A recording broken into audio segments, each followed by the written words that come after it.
Alô, alô, rubro-negros de coração. O vídeo de hoje é sobre a partida contra o Madureira. Vitória de virada, 2-1. Jogo em que o Flamengo teve mais dificuldades do que o esperado. O gol no início do Madureira complicou o jogo. O Pedro já perdendo o gol de cara logo depois. O Flamengo foi para o intervalo perdendo. E a vitória só foi possível graças às mudanças e às entradas de jogadores considerados titulares. Não vou julgar a atuação aqui, como já disse no último vídeo, mesmo goleando com o Nova Iguaçu tem muita coisa a se ajustar ainda nesse esquema, na ideia do Paulo Souza de jogo. Ele que até surpreendeu e começou o jogo num esquema com uma linha de 4 mesmo, no 4-5-1, 4-3-3 mais habitual que a gente está acostumado. Poupou muitos jogadores, o que eu achei certo também, visando o jogo contra o Atlético Mineiro na Supercopa. Nessa situação de poupar, destaco duas situações, são os dois Diegos. Diego Ribas jogando os 90 minutos da partida, dá a entender que não é uma opção inicial para a Supercopa, como também já era um tanto esperado. Mas ele jogando os 90 minutos, eu acho difícil até que ele seja uma opção para entrar durante o jogo na Supercopa. E o Diego Alves ganhando sua primeira chance na temporada também dá a entender de que, como já foi noticiado, que o goleiro Hugo Souza, Neneca, é a primeira opção e deve ser o titular domingo. No segundo tempo, as entradas de Davi Luiz e Bruno Henrique foram mais por situações para ganhar o ritmo de jogo, para ter minutos, para não entrar domingo sem ritmo, que eu acho normal também. Então vamos destacar o jogo lá desde o início. O lance do gol do Madureira. Não tem como o Isla está voltando ali do ataque para a defesa como aquela embarcação lá que ficou presa no canal de Suez. Não tem como. Um jogador lento, um jogador que a idade está pesando, ele não consegue acompanhar, não consegue cumprir suas obrigações defensivas. Hoje o Isla para mim é a terceira opção, tanto para a lateral direita quanto para a ala direita ali. O Mateuzinho e o Rodinei estão na frente dele. Pode vir a melhorar durante a temporada, mas no momento não tem como mesmo. Achei um erro ali ter o Isla e com o Diego Ribas ali como sua cobertura, que também não consegue mais acompanhar devido à idade. E foi o que aconteceu no primeiro gol do Madureira. Lance que até pelo replay parecia estar impedido, como não tem VAR, como já critiquei aqui mais de uma vez, a situação de não ter VAR em jogos entre grandes e pequenos, apenas em clássicos. É um absurdo isso. Mas o Flamengo poderia ser beneficiado com isso também. Foi assim que aconteceu o lance do gol do Madureira, um lance que o Isla foi pro ataque, o Flamengo perdeu a bola. Não foi um contra-ataque assim de uma ligação direta na hora que perdeu, o Madureira trabalhou a bola antes de lançar. Nesse tempo o Isla não voltou. Um chute no canto que o Diego Alves poderia estar melhor posicionado, não aproveitou. Depois disso o Flamengo melhorou um pouquinho, foi para cima. O Pedro perdeu, na partida toda o Pedro perdeu 3 chances absurdas que não se pode perder. Tá uma briga feia ali no ataque de quem perde mais gols e não é de hoje. Acho até que do Pedro é pouco falado, mas ele tem um número de chances perdidas também em porcentagem para as chances que ele tem desde a temporada passada está bastante alto também. É que como ele entra menos em campo que o Gabigol, acaba chamando menos atenção isso, mas os dois estão com esse problema. Dois artilheiros natos, para mim ainda os dois melhores centroavantes em atividade no futebol brasileiro, mas estão com esse problema e o Pedro ontem mostrou. Foram 5 chances do Pedro, 2 dá para perdoar, com uma defesaça do goleiro do Madureira no contrapé, um chute cruzado que passou perto, que era um chute difícil, mas 3 delas, e principalmente a primeira, que foi logo depois do gol do Madureira, que ele quis dominar uma bola que o jogador da técnica dele conseguiria chapar de primeira no contrapé ali. O grande ponto positivo desse jogo, eu vejo que é uma confirmação até de que o João Gomes está sendo o jogador que mais está entendendo o posicionamento no esquema do Paulo Souza. Um jogador que está sabendo a hora certa de conduzir a bola, está sabendo o espaço onde cobrir, vem mostrando isso.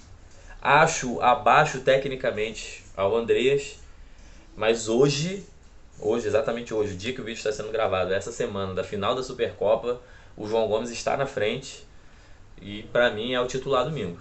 Para mim a dupla que fecha aquela linha ali no domingo é Arão e João Gomes. O Andreas, cara, como já foi falado aqui no vídeo sobre a contratação dele, vai ser complicado, cara. O cara tá carregando um peso muito grande e tá compensando isso de formas erradas, que se não tiver um acompanhamento psicológico decente, não vai conseguir entregar o futebol que ele tem. cara tava pilhado no jogo contra o Madureira. O cara se envolveu numa confusão ali com o jogador, poderia ter sido expulso no primeiro tempo num jogo contra o Madureira, que não valia absolutamente nada, porque pelo que está se encaminhando ali na classificação, vão ser os 4 mesmo ali, Flamengo, Vasco, Botafogo e Fluminense, vai definir sua ordem dos confrontos. Era um jogo de teste, um jogo de preparação para a Supercopa, o cara entrou na pilha, um jogo que o estádio, a maioria era flamenguista, e o cara entrou na pilha do jogador do Madureira à toa, sem qualquer motivo. Tá? Por todos esses fatores, o Andreas hoje é reserva. O Michael é um exemplo que isso pode ter jeito. Um bom trabalho de psicologia pode resolver muitos problemas do jogador. Então, não é um caso para já era. Mas, por enquanto, está muito difícil dele entregar. Sem piadinha com entregar, por favor. Mas tá difícil de corresponder o que se espera de um jogador de 60 milhões de reais. Gravando o negócio, vem...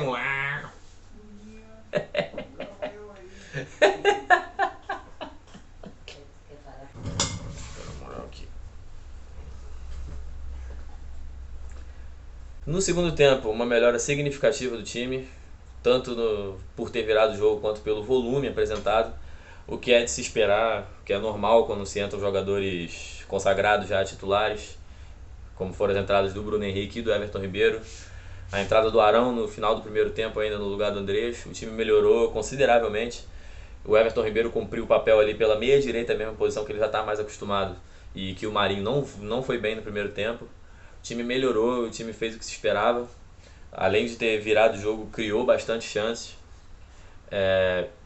Aí dentro disso entra um ponto fundamental, que é a presença do Bruno Henrique no ataque. A diferença de objetividade quando o Bruno Henrique está ali, isso aí independente do adversário, porque a gente já viu isso tanto em jogo grande como jogo pequeno, como adversário fraco ou forte. A diferença de objetividade quando você tem o Bruno Henrique ali na frente é gritante. Isso não é nem um demérito do Vitinho, do Michael, de outro, é que o Bruno Henrique é diferenciado nesse quesito. Então eu acho que para esse esquema aí que o Paulo Sousa está armando, e que muito se fala também de usar talvez o Bruno Henrique de ala, para o Arrascaeta ficar ali pela esquerda, eu acho que poderia ser um enorme desperdício ter o Bruno Henrique como ala e não ali no ataque. Eu acho que o Paulo Sousa tem que achar uma forma do Arrascaeta entrar ali entre as duas linhas, entre a linha do meio e a do ataque, com uma liberdade ali sendo camisa 10. Em vez de ser um 3-4-3, mais um 3-4-1-2. Com o Bruno Henrique tendo essa liberdade ali para atuar tanto do lado do Gabigol quanto do Pedro, como estiverem ali. E se for botar Pedro e Gabigol junto, dependendo da situação do jogo, recuar o Arrascaeta para essa linha, para saída de bola ali ao lado do Arão, do João Gomes.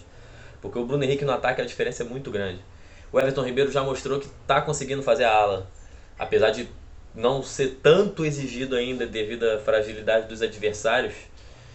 O Everton Ribeiro sabe o que fazer ali, até por ele já ter começado a carreira ali, não é uma posição totalmente nova para ele. Então tem que arrumar uma forma de usar o Bruno Henrique no ataque, é muita diferença. Ele mostra isso quando entra, ele mostrou isso ontem, o time, ele entrou quando já estava 1-1 o jogo. E quando ele entrou, a diferença do posicionamento, toque de bola, rapidez no ataque, jogador inteligente, um jogador que sabe usar a velocidade dele no espaço certo. Então, Bruno Henrique, para domingo, para mim, mesmo ainda sem ritmo de jogo, é o jogador para começar jogando, até pelo respeito que ele impõe ao adversário. Ele já atingiu esse patamar no futebol de impor um respeito no adversário, que o Vitinho não impõe. O time do Flamengo, os jogadores consagrados do Flamengo impõem esse respeito. Você ter o trio ali, o Arrascaeta, Bruno Henrique e Gabigol, é diferente para quem enfrenta. Então, acho que tem que achar essa forma para não desperdiçar o potencial nem do Arrascaeta e nem do Bruno Henrique. Porque, por exemplo, se fizer um 3-4-3 com a Arrascaeta mais pela direita, eu acho que vai ser um desperdício. Então tem que achar uma forma ali do Arrascaeta estar mais livre pelo meio, entre essas duas linhas, para usar o Bruno Henrique no ataque. O Mateuzinho ou o Rodinei, quando estiver ali, compensar esse avanço pela direita, tendo uma boa cobertura. Necessário também trabalhar bastante essa cobertura. E para isso, já para domingo, eu já acho que seja um pouco melhor o Fabrício Bruno do que o Gustavo Henrique ali, até por não ter tanta lentidão nessa cobertura. E com isso, o Flamengo dá sinais de que o time pode funcionar domingo. Como já dito antes, falta muita coisa ainda, Mas a entrada dos jogadores principais mostra que o Flamengo ainda é um time que põe medo nos adversários. Mas a Supercopa é tema para outro vídeo. Postarei aqui um pré-jogo, falando um pouco do time do Flamengo, falando um pouco do time do Atlético Mineiro também, que é o grande jogo desse início de temporada. É uma taça que lá pro final do ano já não vale tanto, mas que no início é o que tem, e é um jogo grande, o maior clássico interestadual do país. Então, quero pedir aí que você continue deixando seu like, você comente aí sua opinião, o que você achou desse jogo, o que você espera para a Supercopa.